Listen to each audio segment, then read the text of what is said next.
Hey guys, what is going on? Shut Up Nexus back here with another video, and we gotta talk about Amazon Luna. With the extremely high prices of PC hardware and consoles recently, guys, I think Amazon Luna would have been very good. Now, I said would have been because honestly, I did not have a very good time for this. And if you guys do not know what Amazon Luna is, it's actually a cloud gaming service, much in the vein of Microsoft xCloud, and it's also included with Amazon Prime as well. We do have a lot of games here: Alan Wake series, Alien Isolation, Dispatch, that's a pretty new game here, Death Stranding. We have Indiana Jones and the Great Circle, it's a very difficult game to play, the Tomb Raider game, Sonic Mania, and also a few others as well. But yeah, let's go ahead and let's try out Indiana Jones and the Great Circle. Now, the first thing I tried out here is actually to see what kind of options I have here, to be honest, because I was really curious to see, what I could do, or like, if you can change any kind of options, video options and that kind of stuff. But unfortunately, there was really nothing that you can change. What you see is really what you get here. Now, for this game here, it ran okay. I mean, the biggest issue that I kind of ran into here is just some stuttering every now and then, especially during cutscenes. I don't think you can really see it on video, unfortunately. I'm not too sure why exactly it's like that, but yeah, overall, I mean, not a bad experience for Indiana Jones and the Great Circle for a game that is free through Amazon Prime. I think that it might be worth playing, to be honest, if you guys are interested in this game here. And probably cannot play it because you do not have a ray tracing GPU, because unfortunately this game requires ray tracing GPU or a next generation console, which are both very expensive. Now, I'm not really the biggest fan of this game, to be honest. I've already made my thoughts clear during my stream when I played this game.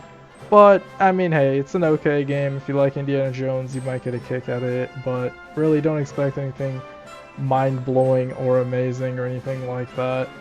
But yeah, let's move on to the next game here. So the next game was SpongeBob Battle for Bikini Bottom Rehydrated.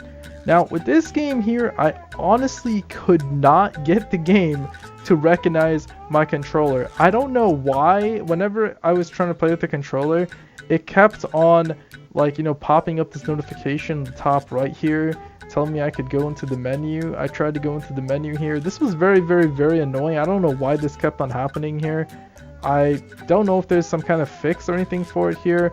So I got my controller actually working eventually, to be honest, but when it comes to it here, I kept on getting these notification pop-ups and stuff like that. And this is not the only game that this happened on, to be honest, but really weird and really annoying and really distracting.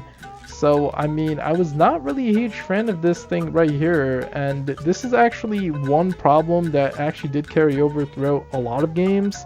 But yeah, overall, guys, I mean, the latency is fine. The game looks alright, to be honest. But yeah, if you're trying to play this game with a controller, I don't know what happened here, but for some weird reason, I was not able to get these notifications to go away. Yeah, sure, the controller is fully functional or whatever, but it's keep on blocking random parts of the game. And that was super annoying. So I tried to do a couple things here, go into the actual menu, try to turn off these performance alerts or whatever to add a controller. It did not work. I don't know what happened exactly, but it was not a very pleasant experience. I don't know, maybe if this was like a bug or something like that. I'm using Microsoft Edge here for my browser. I was using Firefox before, but unfortunately Firefox was not supported, so I had to go ahead and disconnect my controller here and just play with the keyboard and mouse. And honestly, it felt alright here. It's not too bad. But yeah, honestly, this game is not very hard to run anyway. So a game like Indiana Jones and the Great Circle, or a game like, let's say for example, Alan Wake 2, those games are pretty difficult to run. Alan Wake 2 needs wet mesh shaders, and Indiana Jones and the Great Circle needs, obviously, as you guys know, ray tracing GPUs. But yeah, I tried to just try to see if I can go back here and try to see if I can fix this, but really it was super annoying. I think I got the pop-ups to eventually go away, but still very annoying, guys. I mean, I don't know why that happened. I hope it's just like maybe just the one day some bad stuff was happening. But overall, I mean, hey, the performance was actually fairly good. I'm actually very impressed with the latency and stuff like that for some of these games at least. Now, later on, I'm going to tell you guys why I cannot really recommend this service. But hey, when it comes to this game here, it ran fine. I mean, yeah, sure, the performance alerts or whatever was happening, I don't understand why that was happening. But overall, it was not horrible. I've seen much worse, and honestly, this game was completely fine once I got those performance alerts to go away. As you guys can see, I played a little bit here and there here. Man, this game is so much fun. Like, I played this game on the Switch 2 as well, and it's 60 FPS, but yeah, like, it's actually so good, man. This game's awesome. And honestly, it ran completely fine. Latency, fine. You know, the input delay is not really that noticeable. But yeah, honestly, it felt like you're playing on a console, which is a very good thing. And this game is awesome. So I mean, if you guys have never played this game before and have Amazon Prime, and you know, like SpongeBob or like, you know, 3D platformers, this is definitely a game that I can recommend to play on Amazon Luna. I did not really have too many issues here besides, you know, all those notifications and stuff like that. But once those notifications went away, once I, you know, exited the game and whatever, it was completely fine. So yeah, here, let's move on to the next game here, guys, because we have a few more. Now, the next game here was Alan Wake 2, and this game honestly was flawless in my opinion. I didn't really have any real issues whatsoever. I don't think that, you know, the game was stuttering too much or anything like that.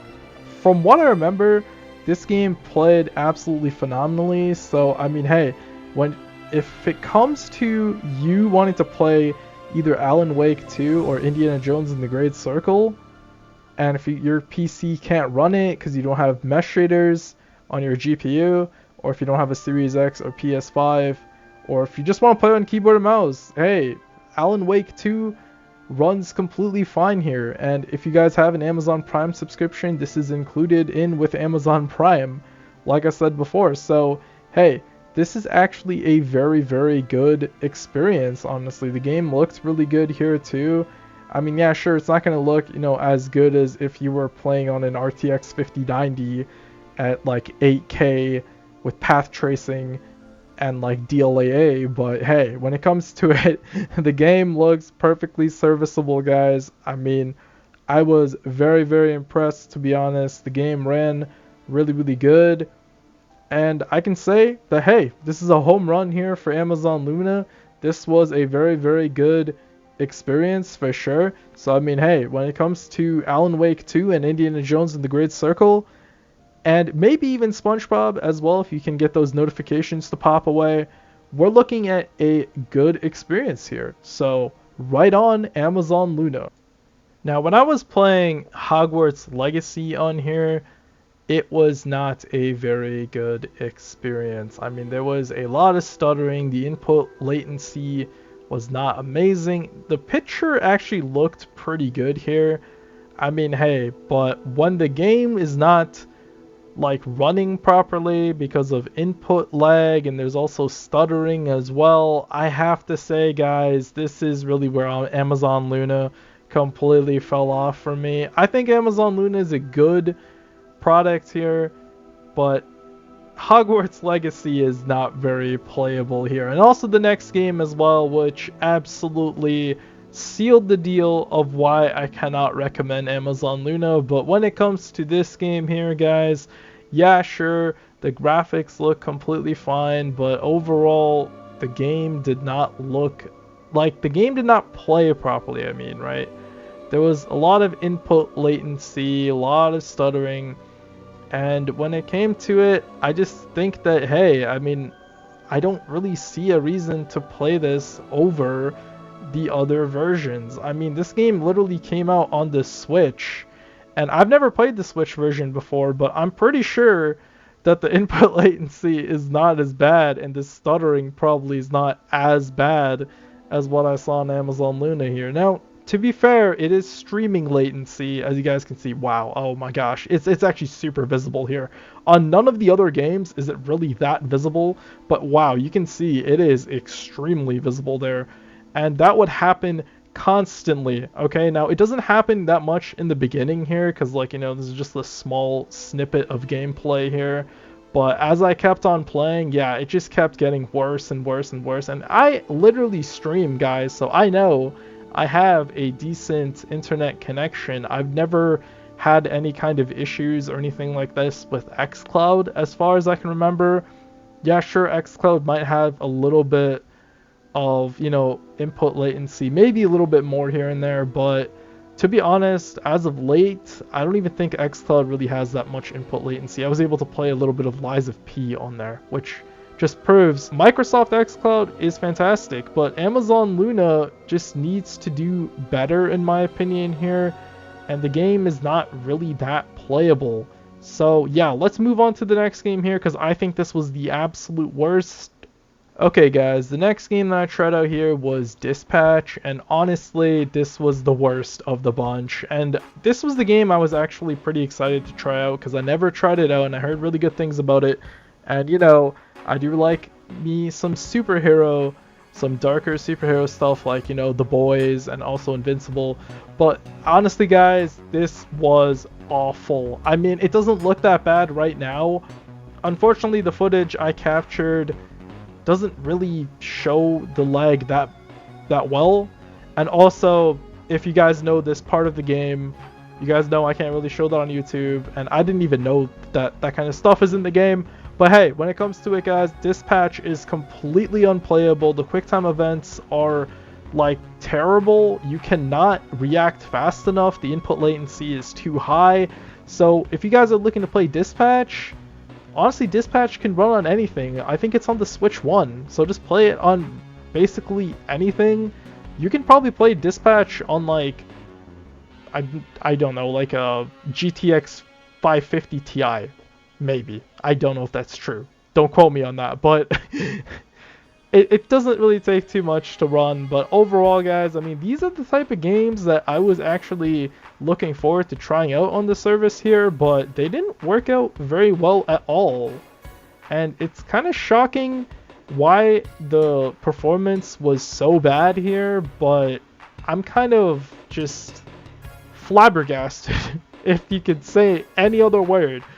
I mean, I was expecting something a lot better. I remember playing, I think it was Life is Strange True Colors. Now that game doesn't really have QuickTime events, but hey, it ran a lot better than this here. Now, there's a cinematic mode or whatever for this game here where you don't have to deal with the QuickTime events. So, I mean, if you do want to just, you know, play the game here and just see the story and not have to worry about the QuickTime events, I think maybe this game might be kind of playable. But honestly, when it comes to it, the streaming lag was absolutely horrible for this thing here. So if you want to play the game and if you want to actually do the QuickTime events and stuff like that, I would avoid this game like the plague. It's really that bad. Like, it's actually that bad. I'm honestly shocked. Now look, I did say some bad things about Amazon Luna here, but their game night feature here is actually fairly interesting. I gotta say, you can play games like Fibbage, and you can also play some other games like Angry Birds and Clue and Who Wants to Be a Millionaire. There's like a lot of very interesting games that you can just play with your phone, and it might be fun to play with family and friends. Now, I didn't get a chance to play anything like that just because, you know, I don't have any friends and my family is too busy and they don't want to play any games. So yeah, unfortunately I did not get a chance to try that out, but I am sure that Fibbage should work completely fine, guys. I have to say, when it comes to like those kind of games that you can play with your phone, the party games, I'm pretty sure these work completely fine here. You could probably stream them via Discord and play them with your friends. So hey, I think that's a pretty cool thing that they have included here. But honestly, guys, I think the biggest appeal of this is the AAA games and the AA games. When it comes to, like, let's say, for example, playing the Tomb Raider games, you can play Death Stranding, you can play Dispatch, you can play Battle for Bikini Bottom Rehydrated, you can play Indiana Jones and the Great Circle. Now, like I said, there's problems with games like Dispatch and Hogwarts Legacy, but if you're playing Dispatch, I think if you're just playing the cinematic mode, you should be completely fine here. But overall, guys, I have to say Amazon Luna is not really good enough here. I don't know if the premium version is any better, to be honest. I did see a lot of games like the Star Wars games, Jedi Survivor, Jedi Fallen Order, sorry, and also a few other games as well. But honestly, I don't think that those games will work very well on the cloud to begin with. But hey, if you guys want to see me play those games like Jedi Survivor or Jedi Fallen Order, I actually did play a little bit of Jedi Fallen Order on Microsoft xCloud, and it wasn't horrible, but again, I was playing on the easiest difficulty. If I was playing on anything like higher than, let's say, Jedi Knight, I think I might be completely like destroyed by all the enemies, because if you're going to head and reducing the parry timing and you have to deal with input lag, then yeah, it's not going to be a very good time. But hey, I have to say, guys, Amazon Luna is fairly interesting. I do want to see some stuff improve here, like the streaming lag and input latency on certain games. I don't know if this was just like a one-time thing. I only really played these games one time, so maybe it could be a problem with their servers at the moment. But hey, if you guys have Amazon Prime, I see no reason not to try this out. And if you want to try it out for yourself, maybe it might work a little bit better. But for me, I have to say, this is not really good enough for the budget gamers out there. Unfortunately, the way how cloud gaming is going, the best cloud gaming service right now, in my opinion, with the games and everything, is Microsoft xCloud. It still remains king. I have to say, if you guys want the games like Crimson Desert, Expedition 33, if you guys want the Assassin's Creed games, if you guys want the Star Wars games, they're all on xCloud, on the xCloud Ultimate, right? So I have to say, Amazon Luna falls far, far below Microsoft xCloud. But yeah, guys, please let me know in the comments down below what you guys think about Microsoft xCloud or cloud gaming or Amazon Luna. You guys think that this would be interesting? Are you guys going to try this out if you guys have an Amazon Prime subscription? Like I said, honestly, if you want to play games like Indiana Jones and the Great Circle or Alan Wake 2, this might be fine. I mean, I didn't try out anything else like Death Stranding. I know that there's Hollow Knight and there's like a bunch of other games as well, but when it comes to it, guys, I have to say, I don't know if those games are going to work too well on the cloud. I even thought the Dispatch would work pretty well as well, but the QuickTime events proved to be a little too much for the service. But overall, guys, I mean, Amazon Luna is okay. I don't think it's really good enough for budget gamers, like I said. But what do you guys think? Please let me know in the comments down below, guys. Thank you so much for watching, and I will catch you guys in the next one. Peace.